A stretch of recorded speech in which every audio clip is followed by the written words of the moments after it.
Hey.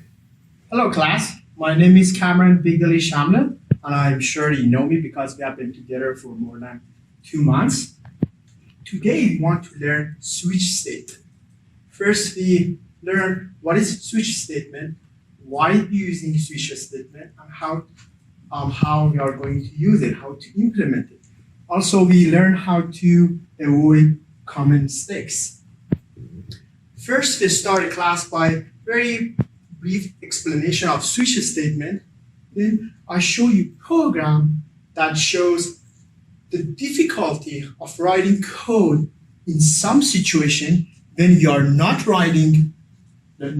using switch statement. Then we use switch statement to make it better. There you see how good it is. Afterward, I give you an exercise.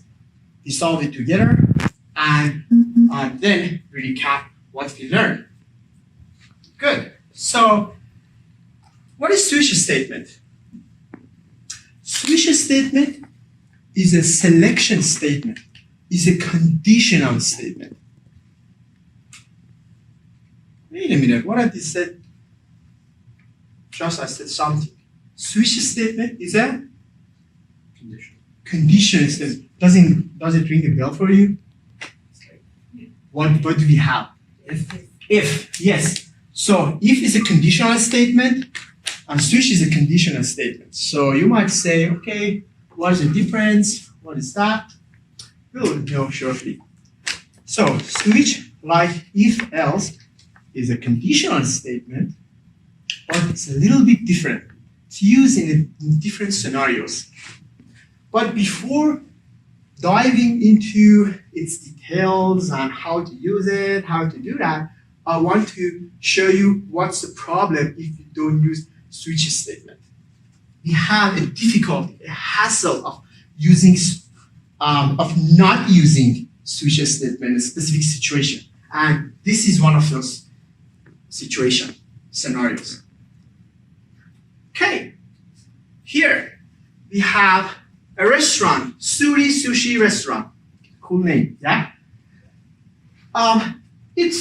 The program asks us to rate this restaurant.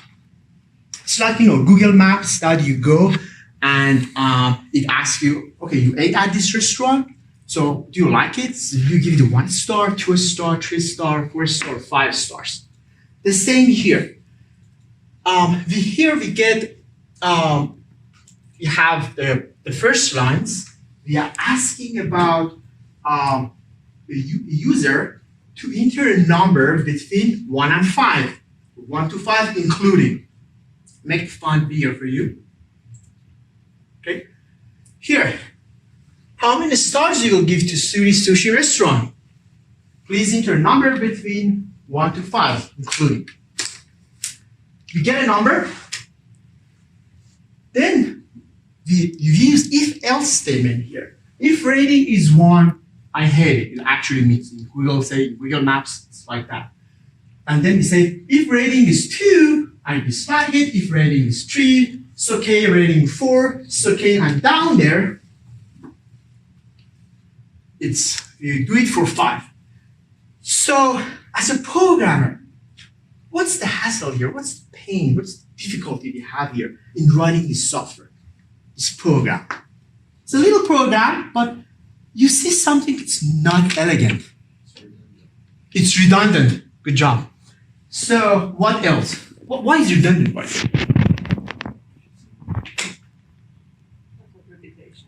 Repetition. Repetition of? Which part? If else. If else, more specifically, we are console, right? Yeah, I mean, we need to print out something in the console based on how many stars we give it to the restaurant. You mean rating? However, sorry? You mean rating? Yes, every single time we are interrogating or we are asking what is the rating value. Is it 1? Is it 2? Is it 3? We do it again and again and again. That as a programmer, we shouldn't do that. We should do better. We should somehow do something that it's obvious that we have just one single variable And based on that single variable, you're branching out. Branching out means, this, like a branch, different piece of code. If your colleague comes and she reads your code, at the beginning, she doesn't understand what's going on because she needs to go through all the if-else statements to say, aha, you're actually deciding on what to do based on one single variable, not other variables. In other situation, we've seen that we use if-else statements for, say, or, you have this criteria, that criteria, several variables here. But in this situation, and similar situation, you just have one single variable that decides which piece of code should be run. And that's as a programmer, we want to do better. It's correct, it runs, no problem. It's just we want to be shorter, we want to be faster, we want to be more clear. Yeah, Jesse? Do you have a question regarding this? So, let's see Sushi Statement in its full glory.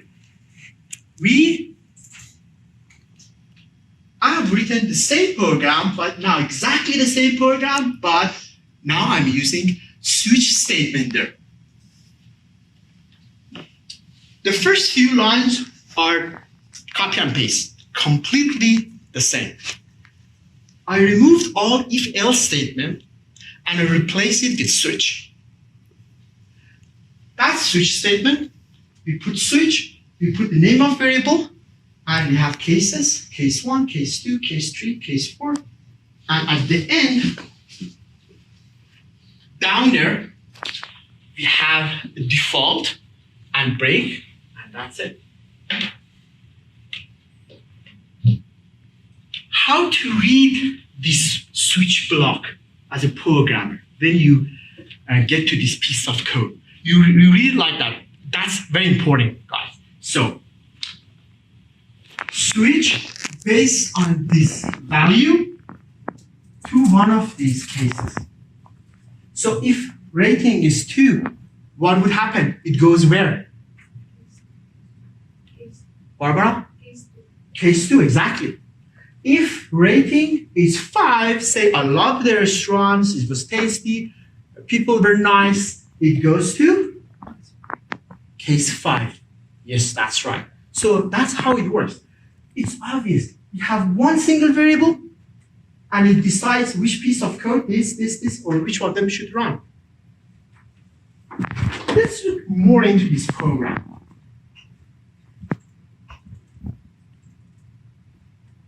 So, here, what do you see? Which keywords you see, guys, here? Right? Right? Keywords, like the words that are specific for C#. What do you think, Lou? Case. Case, good, 1. Break, great job, yeah. Wait a minute, who said good? Said break? Great. So, break. Does it ring a bell? Have you seen it somewhere? Loops. Great, thank you. So, what was its job? Just stop the loop and Get out. Yes, good, yeah, exactly. Oh, okay, great that you remember this word because it's sometimes not used that much that often, and that's good that you know about it. So the same job here. Break, the moment computer gets to break, it jumps out of the switch statement. What would happen if I remove the break statement? Okay.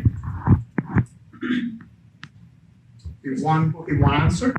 It's going to We'll go see. all the cases. For example, if it's the case 1 doesn't have a break, it goes to the case 2, case 3. So if the case 2 is the answer, if our rating, so it's going to choose the case 2 and gonna get out, it's going to another cases. Exactly.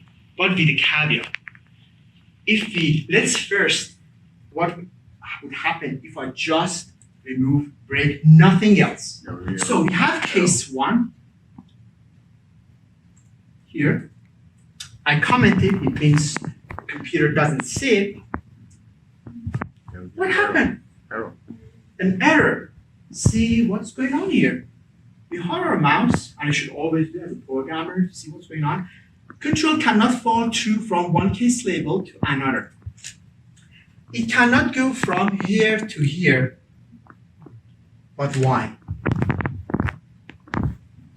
I need to do one thing, and I can fix it, as Asaf said.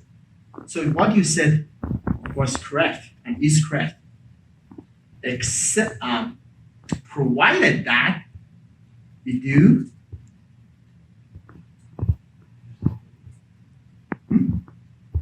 maybe Jesse, you have an opinion? What do you think? What we should do to fix this error here? Comment it? Oh, okay. If I comment the break, then yeah, it will fix it. But we want to do something that Asad said. We want to fall through. It means from case 1 goes to case 2. Return.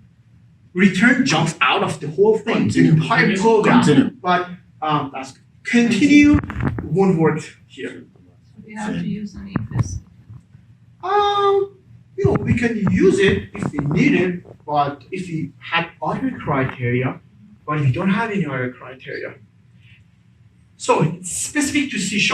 It's not something logical to comes with it. In C++, what SL says is completely right, boom, no problem, awesome. In C#, just because the designer didn't want people make mistakes, so they changed the language in a way that if you remove everything in the block, then you can fall through, as Asal said. So nothing here, case 1, case 2, it fall through. It means if rating is 1 or 2, go and run this piece of code. And it works like a charm. So it means 1 or 2. Exactly, it's like OR, it's like a logical OR. Okay. Yeah. So have it in mind. You need it. In many cases, you want to say, if customer were, you hate, but didn't like our service, or like give 1 star, or you give 2 star, and 2 star means it's pretty low. Send a message to the owner of the restaurant and do something. In that case, I just write it like this: case 1, case 2, go and send a message, maybe push notification to the restaurant owner. Great. So what do you see here, down there? Another things, we have default. What is the job of default, guys? Yes, it's basically the else that we had here. See, I go back to the program that is not using switch. We had else here, meaning that if nothing above happened, then go there. In this case, if somebody enters 6 stars, we don't have 6 stars in this system, so it says error number out of the range. For switch statement, it's the same. You put default, and it goes to the default if it doesn't go to any case here. This is optional, by the way. The default is optional. You don't have to put it. It's like else. Else is optional. Here you have default. This keyword is optional too. I highly recommend you to put the default always there, just to avoid errors. Say you forgot some of these cases, so you are writing this, you forgot to put case 5. If you don't put default, it just runs and then nothing happened. So try to put default to kind of for error handling. That's very beneficial. Great. So do you have a question regarding switch statement? So what type of variables we can use here? This control parameter here in front of it. This is integer right now. Can I put string? And then here it says, say I get a string from the user? And then in case 1, say hello world. Case 2, say how are you? Case 3, something else. Can I do that? Yes. Yes, you can do that. What if I put say class? Or you mean the object? Objects of the class. It's possible. However, it's advanced and it's kind of out of the scope. I can show you after the session how to do that. And it's a new addition to C# 7. So it's very advanced, yeah. Can I put float there or double these fractional numbers? That's a catch. You can't. You cannot put a fractional number there. Say it's double or float, it gives you error. It says it only works for discrete values, like strings, like integer, like short, like characters, those type of things. What about multiples? You have multiple values, multiple variables. Oh, that's okay. Sushi statement, the good thing about it, it's very clear that you are only deciding on one single variable. If you have multiple variables, then you have to use if. That's right, if else statements. Great job. So now we are, I'm going to give you an exercise. So, a nice exercise. Kafka coffee shop. This exercise, please solve it as a group, each table. People on each table make a group. So 2 here, 1, 2, 3, 4, 5, 6, 7 groups. Help each other solve this question. It's a very fun and very informative question exercise. I think 5 minutes is enough for this. I come and help you if you have a problem. And then after this, I help you to solve it. You solve it together. So, you read this. It has 2 parts. One is just a question in like English words. And then is a program. This program is part of the question. So it's not like it's some part of the answer. You have this and it comes with it. So to understand this question, read this question, please, and then read this. And then add your code here. Add your code here in that area, below that comment.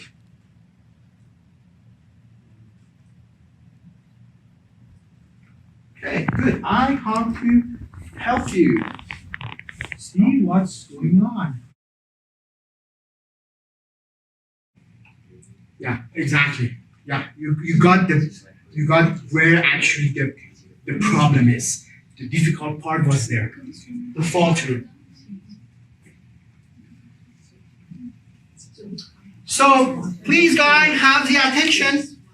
Have the attention guys, please. So we go and see how to solve it. Here, we have the question. We have a Kafka coffee shop. We can choose between regular coffee, decaf coffee. If there's 3, cappuccino, 4, latte. Or we get the number, we turn it into integer. We have a base price of $2. No matter what you drink, you get $2. Then we say if. It means if, but it's actually a switch statement. So we read it like this. Switch based on the value of item and choose case 1 and 2 if it's decaf coffee or regular coffee, and then add 50 cents to it, and then break, jump out of the loop. If it's 3, add the cappuccino price, and then $2.5, and then for latte. Here. This guy there.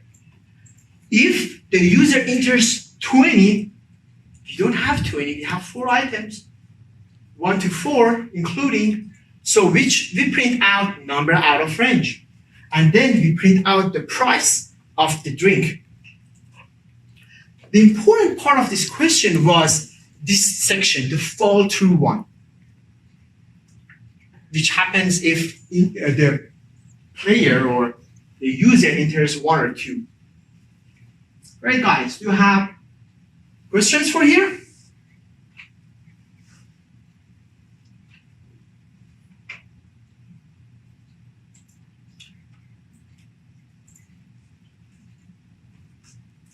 That was the question. Yeah. So let's recap. We learned switch statement. What is that? It's a conditional statement. We also learned that we can use if statement in a state, but if you want to do that, it makes our life harder because you have to write a lot of code. So in which scenarios you use switch statement and not if else statements? When you only have one variable. Then you only have exactly one variable to decide based on that, to branch off. Use switch statement. It's very powerful, very clear. What is the common pitfalls of using switch statement or working with switch statements? Is you forget to put break there, or you forget to put the default there. I highly recommend default. Default is optional, but I highly recommend to put there to be able to debug your program later. Find any bug faster. Because if you don't do that, it just says, oh, I didn't find anything. It comes out of your switch, continues running your code. No error message. Good. So that's a recap of what we learned in this session. If you have any question, please ask. Great. Thank you very much. Appreciate it.